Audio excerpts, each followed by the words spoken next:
우리 찬양대가요, 찬양을 할 때 내 영혼에 햇빛 비칠 때 우리가 어땠다고요? 뭐가 넘치다고요? 기쁘다. 내 영혼이 기쁘다 했죠. 기쁘세요? 네, 기쁨이 기쁘다는 표적이 뭐냐? 기쁘다는 표적이 뭐냐? 웃음 아니겠어요? 웃음. 다 같이 옆에 있는 사람 보고요, 내가 최대한의 기쁨을 표현할 수 있는 웃음으로 한번 웃겠습니다. 옆에 사람 보시고요. 한번 웃으세요. 예. 예, 웃는 얼굴에, 예. 그래서 웃자고요. 그래서 교회에 오면은 정말 웃음이 살아나고 웃음이 회복되는 그러한 영락교회, 우리 이장로님 오늘 참 귀한 기도해 주셨는데 정말로 아름다운 교회, 또 건강한 교회로 세워지기를 바랍니다. 그래서 정말 교회에 웃음이 사라지면 안 돼요. 웃음이 사라져야 됩니다. 찡그리고 왔다가도 웃고 돌아가는 데가 어디? 아니, 어디 교회? 그래요. 영락교회. 근데 우리가 이렇게 살펴보면서요, 여러분 가정이 매일매일 웃음이 넘쳐납니까? 한번 묻고 싶어요. 매일매일 웃음이 넘쳐나요? 아니면은 우리 가정은 아직은 그 단계까지는 못 됩니다. 그렇다면 혹시 우리 주변에 매일매일 웃음이 넘쳐나는 그런 가정이 있나요? 그런 가정들 보신 적 있어요? 월요일에는 보름달처럼 웃고, 화요일에는 화사하게 웃고, 수요일에는 수수하게 웃고, 좀 아시는 분이 계시네요. 목요일은 목소리 높여 웃고, 금요일에는 뭐예요? 금요일에는 금리가 보이도록 웃고, 그리고 안식일에는 평안하게 웃고, 안식일이 지난 다음 날에는 힘있게 웃고. 근데 그런 가정이 정말 있어서요. 그런 가정이 있습니다. 웃음이가 태어난 후 아버지와 어머니에게는 매일 웃음이 넘쳐납니다. 자라는 웃음이를 보고 있으면 시간 가는 줄을 몰라요.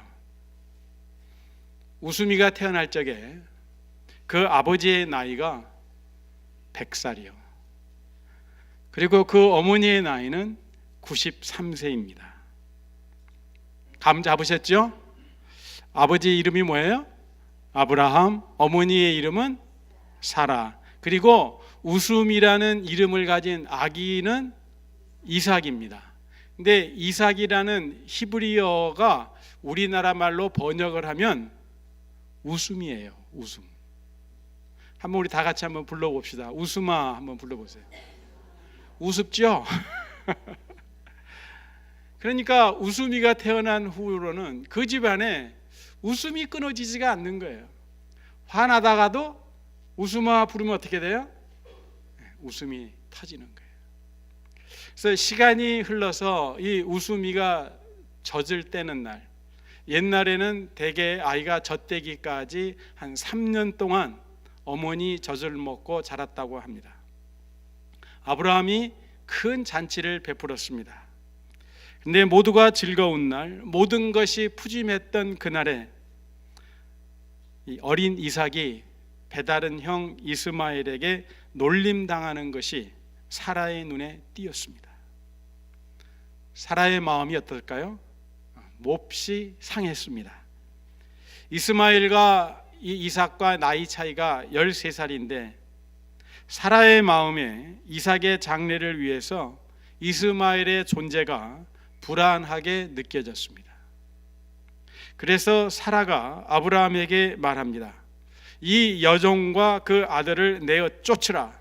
이 종의 아들은 내 아들 이삭과 함께 기업을 얻지 못하리라. 여러분, 정도전이라는 요새 드라마 보세요. 보시는 분 손 한번 들어보세요. 네, 손 내리세요. 가끔 드라마도 좀 보세요. 문화생활을 좀 하시기를 바랍니다. 그러면 그 강씨가 자기 아들 방석이를 왕위에 앉히려고 왕에게 눈물을 흘리며 청혼을 하잖아요. 근데 방언이가 또 야망이 있었잖아요. 그러니까 이 강씨가요, 방석이를 위해서 정도전에게 부탁하죠. 대감만 믿습니다. 그러니까 이게 어머니의 심정 같아요. 방석이하고 방온이하고는 한 하늘에 둘이 같이 있을 수가 없다는 얘기죠. 그렇듯이 이 사라도 이스마엘이 이삭을 놀리는 것을 보고서는 저거 같이 있어서는 안 되겠다. 그러면서 아브라함에게 내가 쫓으라고 얘기를 합니다. 그 흥겨웠던 아브라함의 마음이 철렁했겠지요. 이 여종, 사라의 여종은 하갈입니다. 애굽 여인입니다. 17년 전 사라는 자신이 아이를 낳지 못하는 몸임을 알고 아브라함에게 말합니다. 여호와께서 내 출산을 허락하지 아니하셨으니 원하건대 내 여종에게로 들어가라. 내가 혹 그로 말미암아 자녀를 얻을까 하노라. 자식은 갖고 싶은데 자신이 불임의 여인인지라 사라는 자식을 얻기 위해서 하갈을 아브라함에게 들여보냅니다. 그리고 기대했던 대로 하갈은 아기를 가졌습니다. 자, 그렇다면 이제 아브라함의 아기를 갖게 된 하갈이 어떻게 처신해야 되는 것이 마땅할까요? 당연히 사라에게 감사하고 또 사라에게 더욱 잘해야 되겠지요. 그런데 여자들의 심리가 그렇지 않은 것 같아요. 자기 주인이 할 수 없는 일을 자신이 해낸 것을 보고 하갈은 주인 되는 사라를 노골적으로 멸시합니다. 지금부터 4,000년 전 일이에요. 이 당시에 종은 주인의 소유물이요, 종은 주인 앞에서 말대꾸를 해서도 안 되고 감정의 표시를 나타내서도 안 됩니다. 그런데 그 종이 대꾸합니다. 주인을 멸시합니다. 사라가 어떻게 됐겠어요? 분통이 터질 수밖에 없죠. 그래서 사라는 임신한 하갈을 학대했고 그 학대를 피해 하갈은 아브라함 집에서 도망칩니다. 뱃속에 아기를 품고 도망가던 중 하갈은 어떤 샘물 곁에서 하나님을 만났는데 그 하나님이 하갈에게 뭐라 그래요? 다시 너의 여주인에게로 돌아가서 그에게 순복하라. 그에게 순복하라라고 명하십니다. 그리고 하갈이 장차 아들을 낳을 것인데 그 아들의 이름을 이스마엘이라고 지어주시면서 그의 자손이 크게 번성하여 그 수가 많아 셀 수 없게 될 것이라고 들려주십니다. 이스마엘이라는 이름의 뜻은 하나님이 들으심, 이런 뜻이에요. 여호와께서 하갈의 고통을 들으셨다는 얘기입니다. 하갈은 도망길에서 하나님을 만났습니다. 아니죠. 하나님이 하갈을 만나 주셨죠. 그리고 그 도망치는 하갈에게 미래가 있다는 것을 들려주셔요. 너에게 미래가 있다. 하나님의 약속을 듣고 하갈은 자기가 만난 하나님을 나를 살피시는 하나님이라고 부르면서 말합니다. 내가 어떻게 여기서 나를 살피시는 하나님을 배웠는고? 하갈이 잘나서 만났습니까? 하갈이 무슨 선한 일을 해서 만났습니까? 아니죠. 전적으로 하나님의 은혜이었습니다. 그리고 하갈은 하나님을 만났던 그 샘을 부엘 라헤로이라고 불렀습니다. 이 부엘 라헤로이라는 뜻은 나를 살피시는 살아계신 이의 우물이라는 뜻입니다. 그러니까 부엘은 우물이라는 뜻이거든요. 그러니까 부엘 쉐바 하면은 7개, 쉐바는 7이니까요. 7개 우물이라는 뜻이에요. 그래서 부엘은 우물이라는 뜻입니다. 자, 오늘날 우리도요, 내 자신의 실수와 잘못으로 인해 어려움을 당할 때가 있습니다. 근데 그때라 할지라도 하나님은 여전히 우리를 살펴보고 계시며 우리가 당하는 그 고통을 들으시며 부엘라헤로이에서 만나 주십니다. 우리에게 부엘라헤로이는 어딜까요? 바로 교회이며 우물은 생명의 젖줄이라고 했으니 우리 생명의 젖줄은 어디일까요? 휴스턴 영락 장로 교회입니다. 그러므로 우리는 이 영락 장로 교회를 귀하게 여기고 또 소중하게 여겨야 됩니다. 이 세상에 여자는 많이 있습니다. 그러나 내 어머니는 한 분이야. 내 어머니는 한 분이에요. 마찬가지예요. 이 땅에 교회는 많이 있지만 내 영혼의 생명의 젖줄은 어디예요? 휴스턴 영락장로교회. 가볍게 보지 마시기 바랍니다. 그 교회를 소중하게 여기세요. 귀하게 여기세요. 왜요? 내 영혼의 생명의 젖줄이기 때문에 그렇습니다. 하나님의 약속에 위로를 얻은 하갈은 말씀에 순종하여 사라에게로 돌아옵니다. 그리고 사라에게 잘못했다고 했을까요? 안 했을까요? 주인에게 돌아왔는데 하나님께서 너희 여주인에게 순복하라라고 말씀했는데 잘못했다고 했을까요? 안 했을까요? 했겠죠. 그러니까 또 사라가 받아줬죠. 시간이 지나 정말 아들이 태어났고 아브라함은 그 아들을 이스마엘이라고 이름 짓습니다. 근데 그 이름을 하나님이 누구에게 주셨어요? 원래 하갈에게 주었는데 아브라함이 이스마엘이라고 이름을 지어요. 그러면 그 사이에 무슨 일이 벌어졌겠어요? 하갈이 부엘라헬 로이에서 만난 하나님의 이야기를 아브라함에게 했음이 틀림이 없습니다. 그래서 하나님께서 그 샘물 곁에서 나를 만나 주시고 아들을 낳을 터인데 이름을 이스마엘이라고 했습니다. 그러니까 이 아브라함이 아들이 태어나자 하나님의 말씀처럼 이스마엘이라고 지었죠. 이스마엘이 태어난 후 아브라함의 가정에 별탈 없이 13년의 세월이 흘렀습니다. 13년 동안 이스마엘은 아브라함과 사라 그리고 하갈의 사랑을 독차지했습니다. 그러던 중 아브라함 100살에 사라에게서 이삭을 얻었습니다. 아브라함은 이제 두 아들의 아버지가 되었어요. 참으로 마음이 뿌듯합니다. 그런데 그동안 잠잠하던 사라가 이삭이 젖대던 날에 날벼락 선언을 하고 맙니다. 옛날에요 60년대 여러분들 그 라디오 드라마에 엄처시야라는 거 기억나세요? 최희준 씨가 그 주제가를 불렀어요.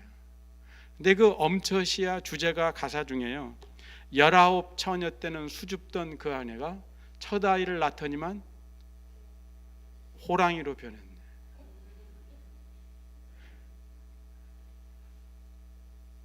큰 소리는 쳐보지만 어때요? 역시 나는 공처가 뭐 그렇게 돼요. 그러니까 여자는 약하지만 어머니는 강한 거예요. 어머니는 강한 거예요.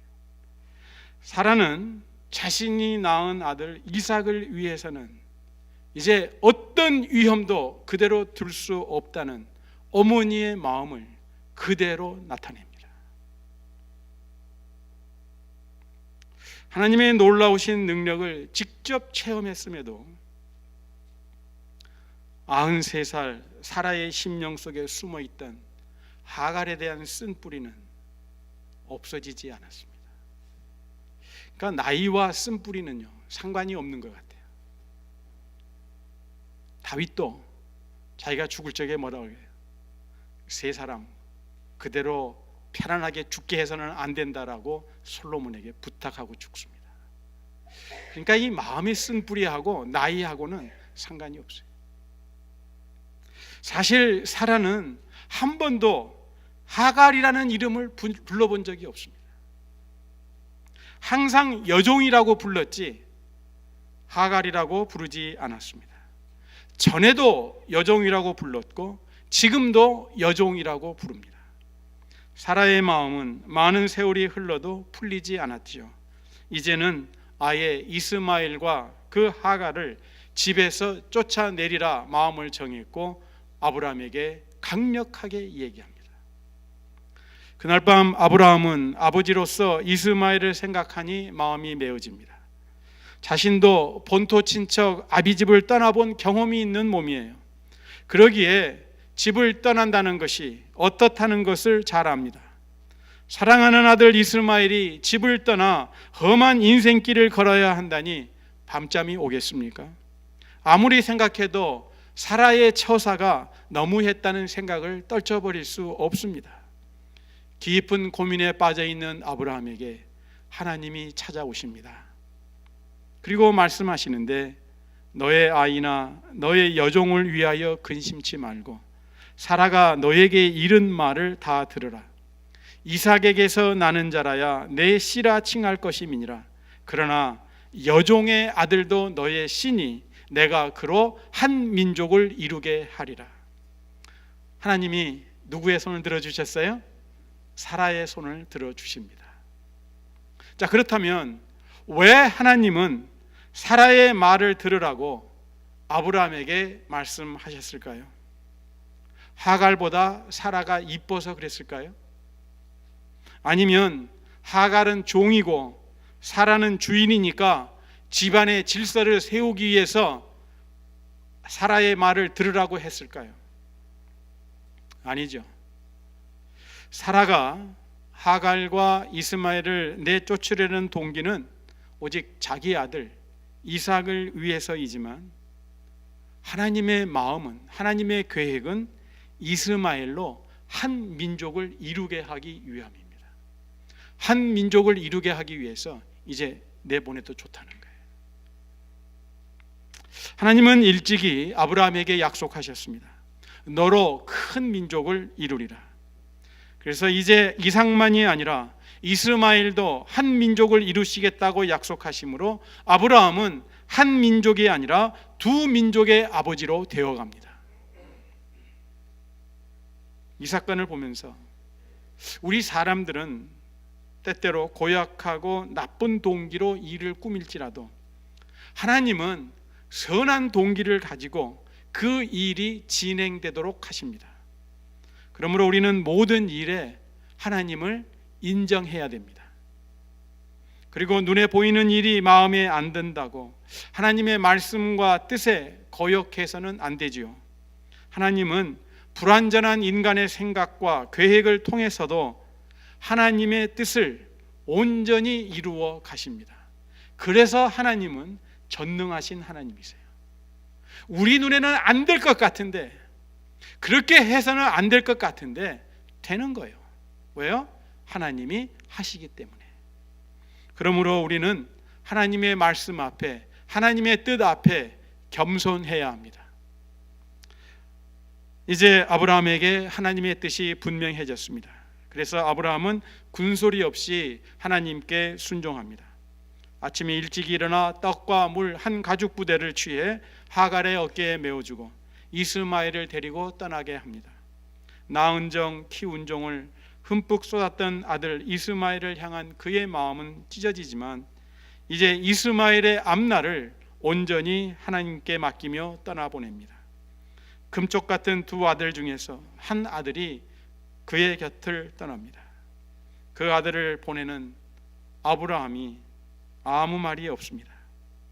웃음이가 저절될 때 기뻐하며 큰 잔치를 베풀었던 아브라함의 모습과는 너무나 대조적입니다. 그러나 우리는 깨닫습니다.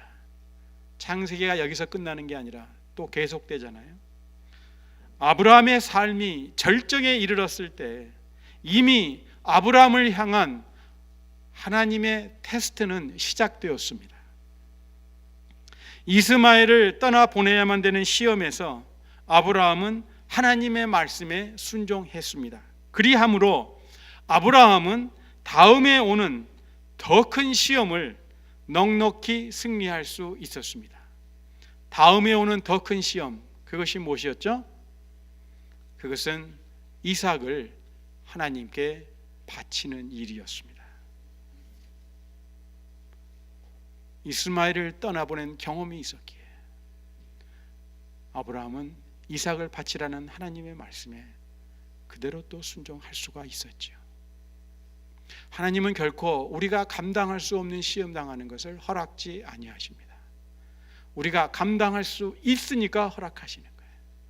그리고 그 큰 시험을 위해서 작은 시험들을 통과하게 하십니다.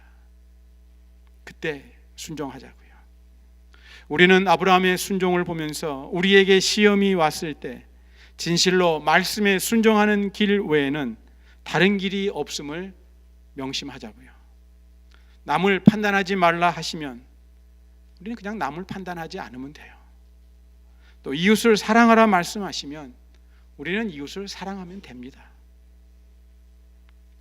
말씀에 순종하며 우리의 앞길과 우리 가정 그리고 교회의 앞날을 하나님께 맡기는 길만이 최선임을 깨닫습니다. 사라는 이삭을 위해 이스마엘과 하갈을 내쫓았지만 아브라함의 집을 떠난 하갈은 종의 신분에서 이제 자유인이 되었습니다. 그러나 자유인이 된 후 그녀의 길이 결코 평탄하지 않습니다. 하갈은 이스마엘을 데리고 갈 곳이 없었어요. 브엘세바 광야에서 이리저리 헤매이다가 마침내 물마저 떨어졌습니다. 외롭고 지친 하갈에게 소망이 보이지 않습니다. 아이도 웁니다. 마침내 하갈은 이스마엘을 떨기나무 아래 놓아두고 자식의 죽는 것을 참아 보지 못하겠다 하면서 멀찌감치 떨어져 마주 앉아 바라보며 소리 높여 통곡합니다.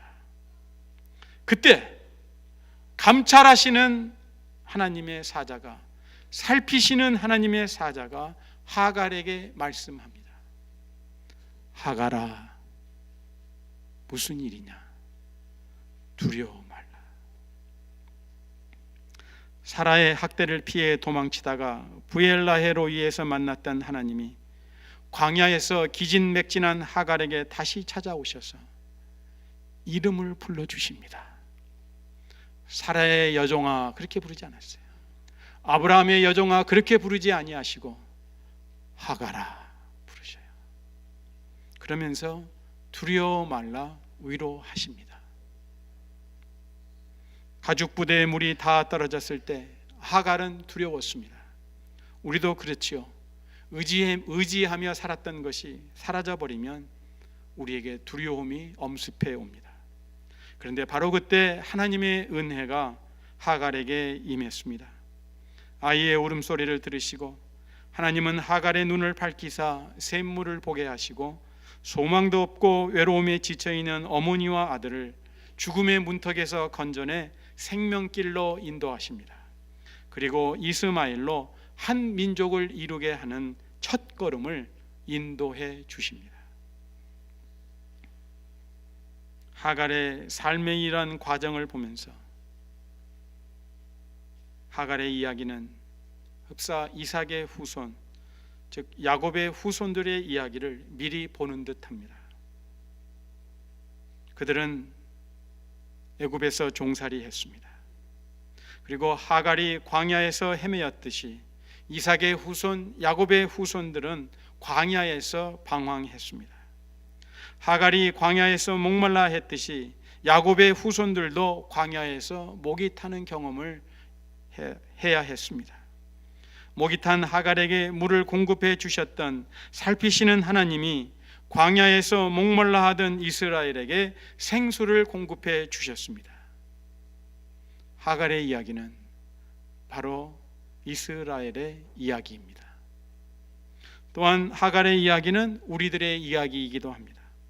하갈은 종이었고 그럼에도 아기를 갖게 되자 교만을 떨었습니다.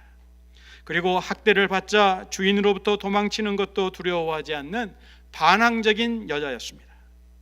또 하갈은 나중에 방황하면서 이스마엘의 미래를 약속하신 그 하나님을, 부엘라의 로이의 하나님을 찾지 않았습니다. 그런데 우리는 어떻어요? 한때 죄의 종노릇으로 시달리다가 예수 그리스도로 말미암아 하나님의 자녀가 되었건만 조금만 이 일이 잘 풀리면 자신도 모르게 교만해집니다. 남이 부러워하는 것을 내가 갖게 되면 어느덧 목에 힘이 들어갑니다. 그리고 내 말을 들어주지 않거나 내 뜻대로 되지 않으면 곧 반항하며 거역하는 것을 두려워하지 아니합니다. 어려움을 당해도 하나님을 찾기보다는 주위를 둘러보며 방황합니다. 신세를 한탄하며 통곡합니다. 그럼에도 하나님은 우리에게 찾아오셔서 내 이름을 불러주시고 생명의 길로, 살 수 있는 길로 인도해 주십니다. 부엘라의 로이 샘물에서 만나주시고 부엘세바 광야에서 만났던 하갈의 하나님은 사라와 하갈, 이삭과 이스마엘 어느 누구도 편애하지 아니하셨고, 그렇다고 어느 누구 한 사람도 버리지 아니하셨습니다. 오히려 그들에게 한없는 은혜를 베풀어 주셨어요. 그리고 아브라함이 고민과 근심에 쌓여 있을 때 하나님은 아브라함을 찾아가 그의 길을 인도해 주셨습니다. 이삭, 우수미의 태어남이 온전히 하나님의 은혜이었듯 이스마엘의 성장과 한 민족을 이룸도 전적으로 하나님의 은혜입니다. 그러므로 우리 모두는 하나님의 은혜로 살아가고 있음을 기억해야 돼요. 하나님께서 사라와 하갈, 이삭과 이스마엘을 버리지 아니하시고 또 그들 모두를 향한 선한 뜻이 있었듯이 하나님은 우리 각자 한 사람을 위하여, 나를 위하여 뜻을 가지고 계시며 또한 동시에 내 옆에 있는 사람을 위해서도 하나님의 계획이 있음을 잊지 마세요. 내가 하나님 앞에 소중하다면 내 옆에 있는 사람도 똑같이 소중합니다. 기도하십시다.